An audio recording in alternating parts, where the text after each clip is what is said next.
From the headquarters of TeleSUR English in Quito, Ecuador, this is From the South, and I'm Sonia Gray.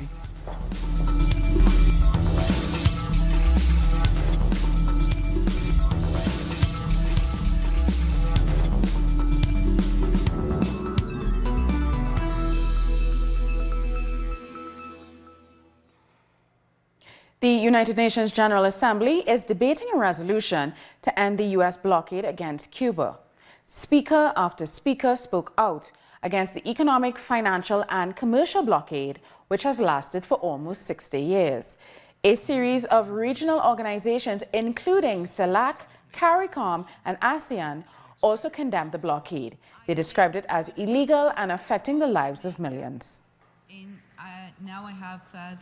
In an exclusive interview with TeleSUR, Cuban Foreign Minister Bruno Rodriguez spoke to our correspondent in New York, Jorge Gestoso.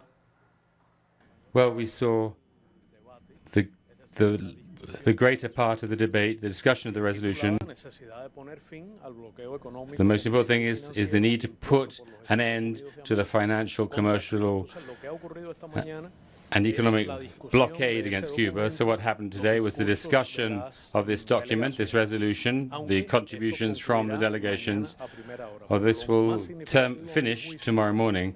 The most important thing is 31 delegations spoke. There wasn't one single delegation that supported the blockade. There wasn't one single who raised questions about human rights in Cuba. There was not one single one that referred to the targets for sustainable development, accusing Cuba. So it was an absolutely overwhelming support for the elimination of the blockade, unanimous support against the blockade, and explicit opposition in some tacit, in other cases, to the manipulative amendments presented by the U.S. government to try and water down the resolution, and which the General Assembly has already approved 26 times.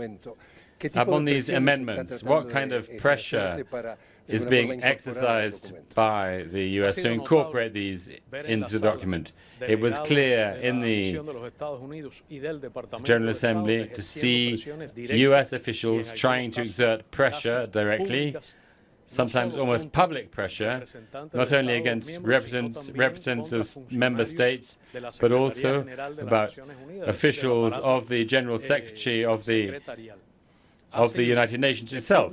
It's been clear and public, and we should condemn before the world that the U.S. State Department has tried not only to water down and distort the resolution, not only to sabotage the process of decision-making about it, but is also exerting strong pressure to force some countries to support their amendments, with the illusion that this would be a pretext to strengthen the blockade against Cuba, which is their current policy, or to present the artificial illusion that there is international support for criticizing Cuba on human rights.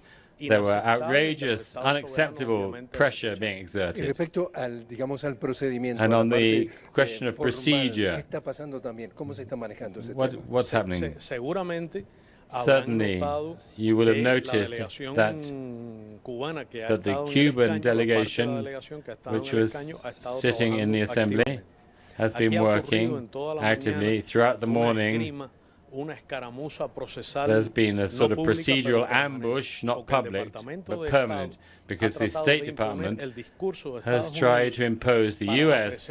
discourse to present and interrupt the general debate, and trying to force consideration of the amendments, not at the end, as it should be, not after the presentation by Cuba, as it should be,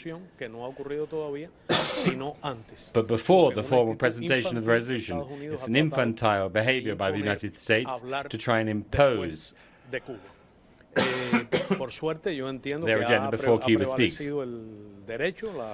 I think, in fact, what won out was justice and the rules of the UN. So tomorrow at 10 o'clock in the morning in the plenary session, the debate will conclude. Cuba will speak as one of the interventions, and then there will be the vote.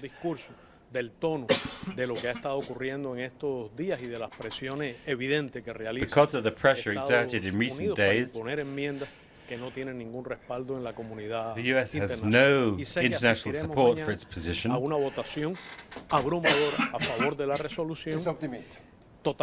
I'm sure there will be an absolutely overwhelming vote tomorrow in favor of the resolution.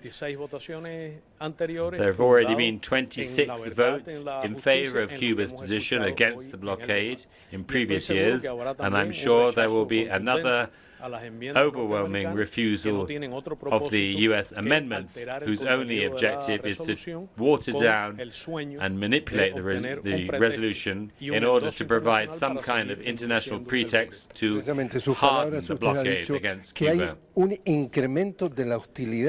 You say there's an increase in hostility by the Trump administration against Cuba. Is this part of a new stage in relations between the United States and Latin America? It's difficult to say, but it's clear that the policy applied by the North American government at the moment is not a new policy. It's the old policy applied by a dozen presidents beforehand, based on the Cold War, an obsolete Cold War. It's obsolete, criminal, this policy. That's the exact, in terms of the Geneva Conventions on genocide. It's a hostile, aggressive policy of economic war against the Cuban people, which has produced total isolation for the United States on this policy. This isolation is growing, and it makes a huge obstacle to the United States' relationship with Latin America. It's a big mistake for them. And I think this regional consensus against the blockade. Among those who spoke were representatives of Venezuela, El Salvador, and Jamaica. They expressed their disappointment over the attempts by the United States to intensify the blockade.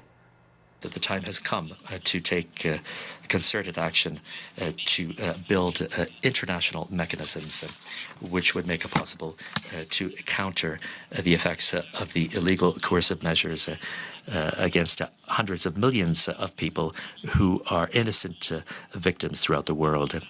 It is a time now to organize and to free our people from this weapon of international aggression which has afflicted humankind. The report of the Secretary-General confirms the cost of this policy for the country, which causes substantial and unjustifiable damage to the well-being of the Cuban people, and is contrary to the desire for peace of the Latin American and Caribbean peoples enshrined in the proclamation of Latin America and the Caribbean as a zone of peace. We also regret the new policy announced by the current administration of the United States, which seeks to strengthen the economic, commercial, and financial blockade against Cuba, and is a setback in the process of normalizing bilateral relations between the two countries. The economic, commercial, and financial blockade imposed on Cuba is contrary to the letter, spirit, principles, and purposes of the United Nations Charter and international law. The CELAC reiterates its strong rejection of the application of laws and measures contrary to international. The embargo hinders Cuba's national plan for economic and social development. This confirms, therefore, that the embargo represents a transgression of the right to peace, development, and security of a sovereign state. Madam President, Jamaica has always maintained that engagement with Cuba remains essential. We have had a long and fruitful relationship with Cuba, one of our closest neighbors, which has witnessed the development of a vibrant and dynamic cooperation framework. despite the challenges wrought by this embargo. We'll take a short break now. More news in a few.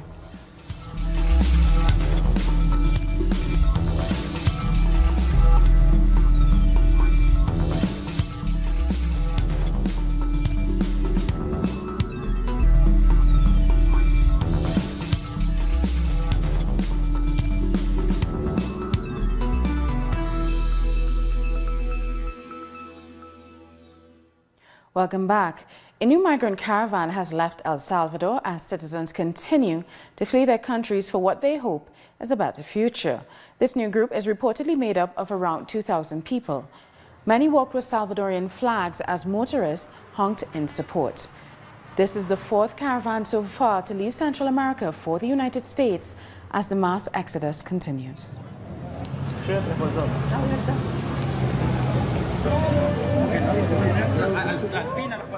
Our correspondent in San Salvador, Ernesto Alvaros, brings us more.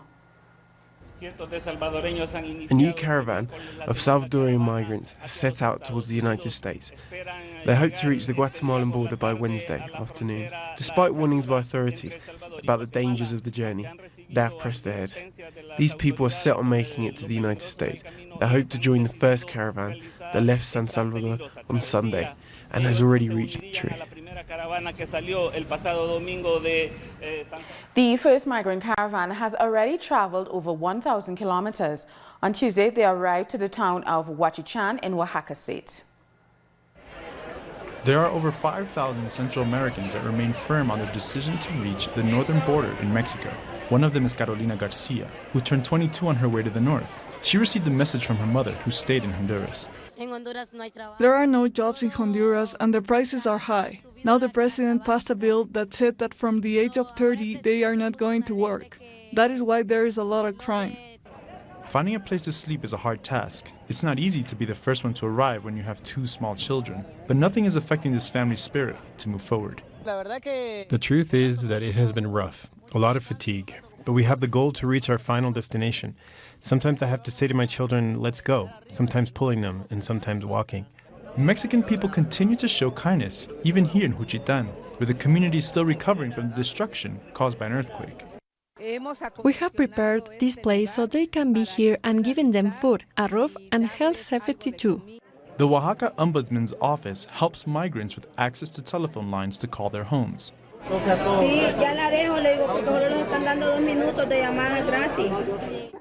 In an assembly, migrants have decided to stay united. They also named the representative committee to talk with the state government and ask for buses that allow them to reach the capital city. And the second caravan that left from Honduras is already in Mexico. Our correspondent Pablo Perez is with them in Chiapas. It's been only 2 days since they first set foot on Mexican soil, and they are showing the signs of exhaustion because after the difficult river crossing on the border, they have only walked 30 miles so far. There's only around 18 miles to go to the first stop today in Huixtla, still in the state of Chiapas.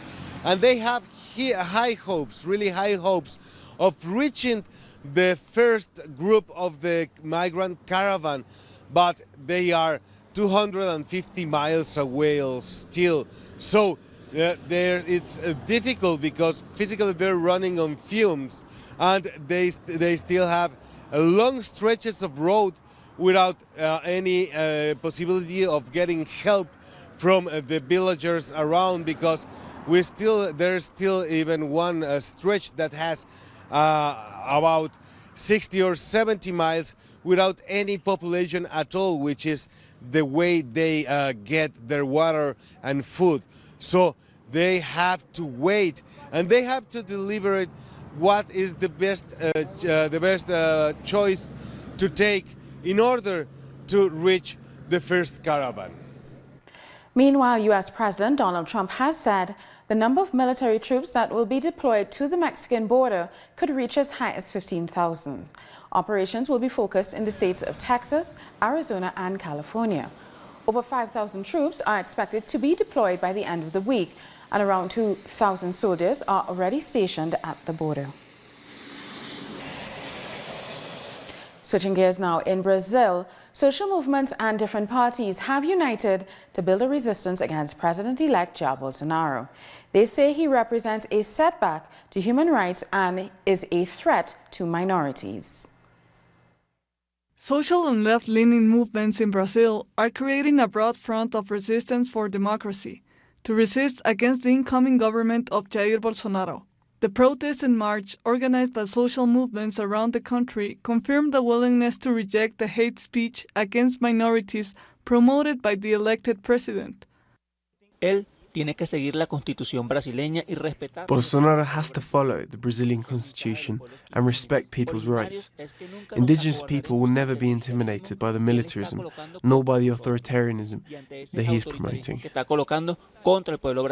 Representatives of environmental organizations, defenders of national sovereignty, and organizations against the criminalization of groups such as landless workers movement said they are concerned about the life of former President Luiz Inácio Lula da Silva. They said they are also afraid about their own lives after the violent acts by Bolsonaro's supporter during the electoral campaign. I have always been very scared. Now the fear is even greater because of the speech of Bolsonaro. Now it is necessary that other voices unite to confront him because he is going to be in office for 4 years and we have to keep fighting. People can resist. My black people has been already resisting for a long time, more than 400 years of slavery, close to 120 years after slavery abolition. People kept resisting in the favelas, outside the cities. People know how to resist, so they have to resist again. They have to protect themselves, but they know now that the resistance means democracy. The Brazilian former presidential candidate Fernando Haddad will be the leader of that resistance front and protection network. Their goal is to guarantee the rights of those communities threatened by Bolsonaro. And the president-elect has already started ruling out key points of his hardline agenda. The top economic advisor for Bolsonaro, Paulo Guedes, has told reporters that the president-elect will take up economic reforms as part of his agenda. Guedes also confirmed a decision to create an economic super-ministry combining finance, planning, industry, and trade. Bolsonaro's first trips as president will be to Chile, Israel, and the United States, countries his team says share their worldview. The Peruvian opposition leader Keiko Fujimori is in court for a hearing that may determine if she's allowed to remain out on bail. Judge Richard Concepcion is set to give his ruling after analyzing the public ministry's request for Fujimori's preventative detention. If she is convicted on money laundering charges, Fujimori faces a 36-month prison sentence. Women across Colombia have arrived in the capital of Bogota to analyze a follow-up report on the implementation of the peace agreement. They condemn the government for their lack of commitment to protecting social leaders. Women from the regions that have historically been affected by the armed conflict arrived in Bogota to see how far the peace process has come. They are deeply disappointed that social leaders continue to be murdered. Most of the murders of leaders happens in conflict-ridden areas. The violence from dissidents and armed groups is linked to drug trafficking. Maria Arrizabeleta, one of the 2 survivors of the struggle for women's vote in Colombia, says that women have been victims of war and advocate for peace. This peace process has served everybody because it takes a little bit of the load of the war. The war is horrible. We don't give birth to our children to be murdered. So the fact that the murders have decreased gives us a lot of joy. But there is still a long way to go. The peace agreement gave hope to put an end to the armed conflict and to compensate the victims, but the reality is very different. They are suffering, especially because of the non-compliance from the state. Some officials lack the will to do anything. This attitude prevails, and the government does nothing to end inequality. These alerts have to do with gender equality. They also have to do with the closure of the gaps that we have, the inequalities that we have here in Colombia. It has to do with the employability. It has to do with the issue of justice and strengthening of peace institutions. Women have called on the government to advance the implementation of the peace agreement and to guarantee the life of those who tirelessly work for peace and equality. We'll take a short break now. More news after this short break.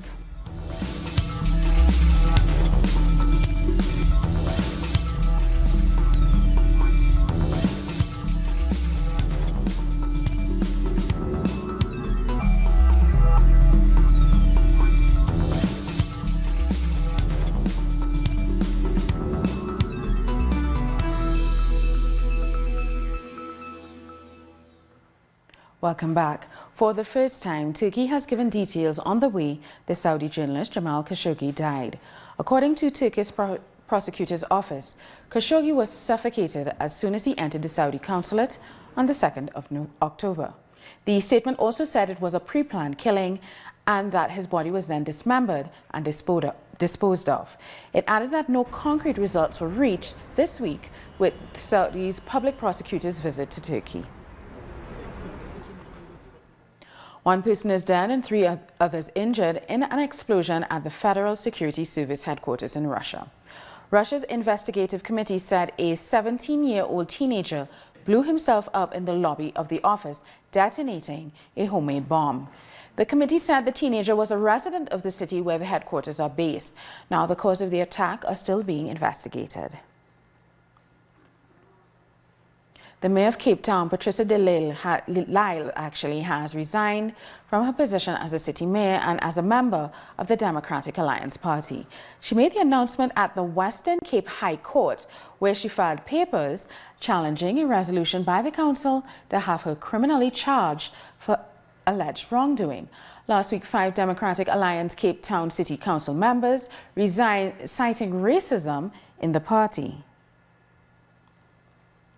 The U.S. Secretary of Defense, James Mattis, has called for the Saudi-led coalition to stop the bombing of Yemen. Mattis said the attacks have to cease. War has been going on for long enough in that region.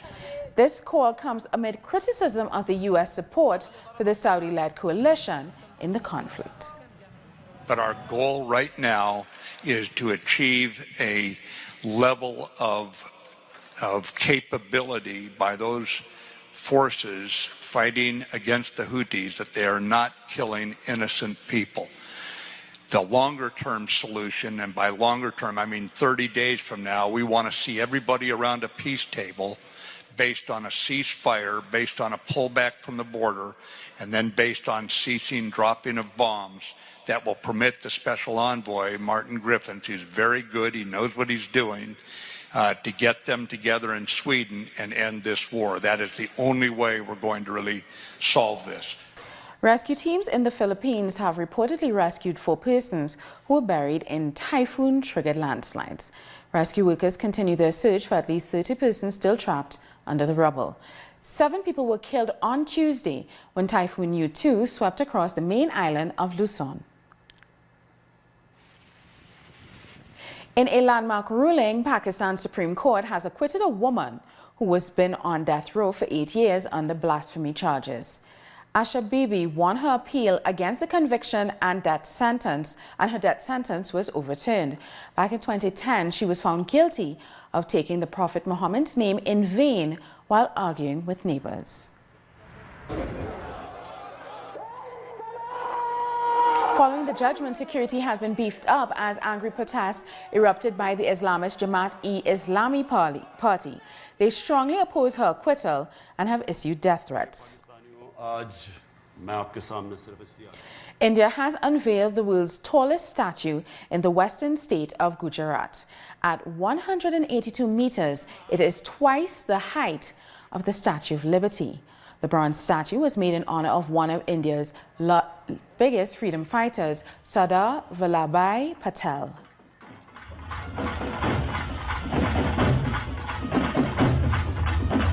एकता और अखंडता का संदेश. We've come to the end of this news brief. For these and many other stories, you can find them on our website, telesurtv.net/English. And join us on social media because we are on Facebook, Twitter, and Instagram. For TeleSUR English, I'm Saini Gray. Thank you for watching.